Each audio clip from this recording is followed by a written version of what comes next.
Queridos hermanos, celebramos el domingo 28 del tiempo ordinario y el Evangelio está tomado de San Mateo capítulo 22 versículos del 1 al 14. A diferencia de los domingos pasados en que hemos escuchado que el reino de los cielos se parece a una viña, a un lugar de trabajo, hoy Jesús nos va a decir que ese reino de Dios se parece a un lugar de fiesta, a un banquete de bodas. Y esta figura ya existía en el Antiguo Testamento y eso lo podemos ver en la primera lectura.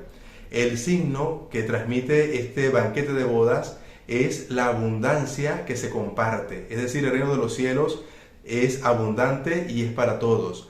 Y se simboliza también con esa mesa donde compartimos la comida, donde disfrutamos de esa alegría que nos regala el Señor. Cuando se nos habla precisamente de este banquete de bodas, se nos está hablando de esa alianza que establece el Hijo del Rey, que es Jesús, con nosotros. Y por eso se nos dice esas palabras tan hermosas: dichosos los invitados a la mesa del Señor. Es decir, lo que vivimos en la Eucaristía es un reflejo de lo que será el reino de Dios, de lo que será el cielo. Nos dice la parábola que el Señor envía a sus servidores, en este caso serían los apóstoles, a que inviten o a que llamen a aquellos que previamente habían sido convocados. Es decir, que se nos habla también de los profetas que habían anunciado ya el reino de Dios. Y la idea principal de esta parte es que todos los humanos, todos los hombres, estamos invitados, convocados, llamados por el Señor para estar con Él y para una misión. Es decir, tenemos una vocación divina hacia la eternidad. Por lo tanto, debemos decir que nadie se sienta que no está llamado, porque Jesús llama a todo hombre que viene a esta vida. Entre estos llamados al reino de los cielos, el evangelista Mateo ha querido poner en primer lugar al pueblo de Israel, que, por decirlo de alguna forma, en su conjunto no aceptó la llamada del Señor, solo algunos pocos de ese pueblo. De hecho, en el versículo 7 de este evangelio que hemos leído, se nos narra de la actitud que tiene el Señor, el amo de la fiesta, cuando ve que no le responden a su llamado. Y dice literalmente que el rey montó en cólera y, enviando a sus ejércitos, acabó con aquellos asesinos e incendió su ciudad. Es decir, habla de un castigo, y nos puede estar hablando esto también de esa destrucción de Jerusalén en el año 70, como muestra de que no habían aceptado el llamado de Dios. Pero principalmente esta parábola se refiere sobre todo a los líderes religiosos de Israel, que fueron los que no aceptaron de ninguna manera esta llamada de Cristo y no aceptaron su mensaje. A diferencia de ellos, la gente sencilla sí escuchó el mensaje de Jesús y sí aceptó esta invitación a la salvación que nos trajo el Mesías. Es contradictorio que estos que nos habla la parábola hayan despreciado una invitación festiva y además gratuita. Sorprenden también las excusas que han puesto para no asistir a este banquete de bodas.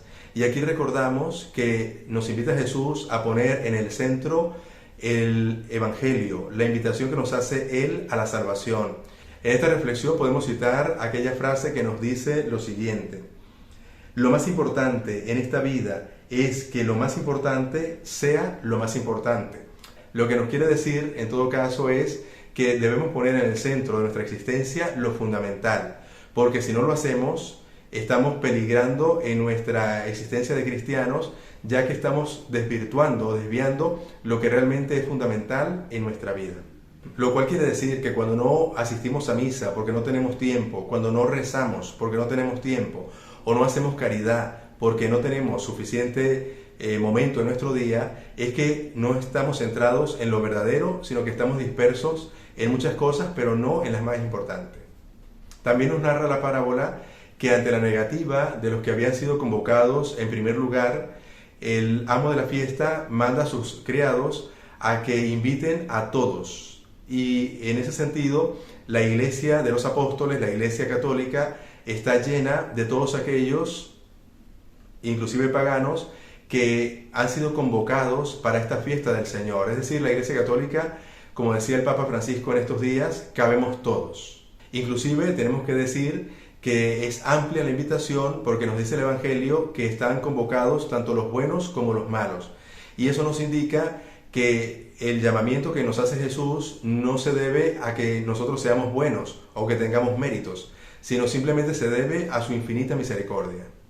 También esta parábola de hoy nos trata del tema de los llamados y los escogidos. Nos dice que muchos son los llamados. Esta expresión es hebrea y nos quiere decir que los llamados somos todos. La palabra muchos significa realmente que todos somos llamados. Pero luego escogidos son pocos, y esto se refiere sobre todo a que la vida cristiana y el mismo Jesús exigen una serie de normas, una serie de condiciones para poder vivir como cristianos. Y no todo el mundo está dispuesto a aceptar esas normas, sino que muchos prefieren la propia comodidad, y por eso muchos no pasan de ese llamados, sino que se quedan simplemente en esa invitación inicial y no pasan a ser escogidos, es decir, a perseverar dentro de la fe. Pero ciertamente no depende del Señor, sino depende sobre todo de nuestra actitud, que es la que necesita esa apertura a todas las condiciones, a todas las normas, a los mandamientos que exigen el estar junto a Jesús. Finalmente nos dice la parábola que nunca falta quien ose o quien se atreva a asistir a la fiesta sin un traje de gala. Ese traje de gala del que nos habla hoy el Evangelio se refiere al traje bautismal y hace referencia a la gracia con que debemos vivir los cristianos a lo largo de nuestra vida, es decir, debemos vivir purificados para estar dignos delante de Dios. Justamente debemos decir que al ser gratuita la invitación de Jesús, como lo es en este caso a una fiesta donde vamos a comer y vamos a disfrutar, pues se nos exige a nosotros también la misma gratuidad con que Él da. Es decir, si Dios nos ha dado todo, nosotros debemos entregarle también a la vez todo. Es decir, nuestra vida a su total disposición. Lo cual nos dice que la vida de la gracia es gratuita, pero no es barata. Es decir, exige de nosotros un compromiso. Este vestido nupcial del que nos habla el Evangelio de hoy, este vestido de fiesta, se refiere a la caridad con que nos debemos presentar delante del Señor. Y ciertamente es un traje que se teje con los hilos del amor que van hacia Dios y los hilos del amor que van hacia el prójimo. Es decir, el Señor hoy nos invita a una caridad total y nos invita a una entrega total de nuestra vida. Pidámosle al Señor hoy que nos conceda la gracia de vivir siempre con este vestido nupcial, es decir, con el vestido de gala de la gracia y del amor, y que la bendición de Dios Todopoderoso, Padre, Hijo y Espíritu Santo, descienda sobre ustedes y les acompañe siempre.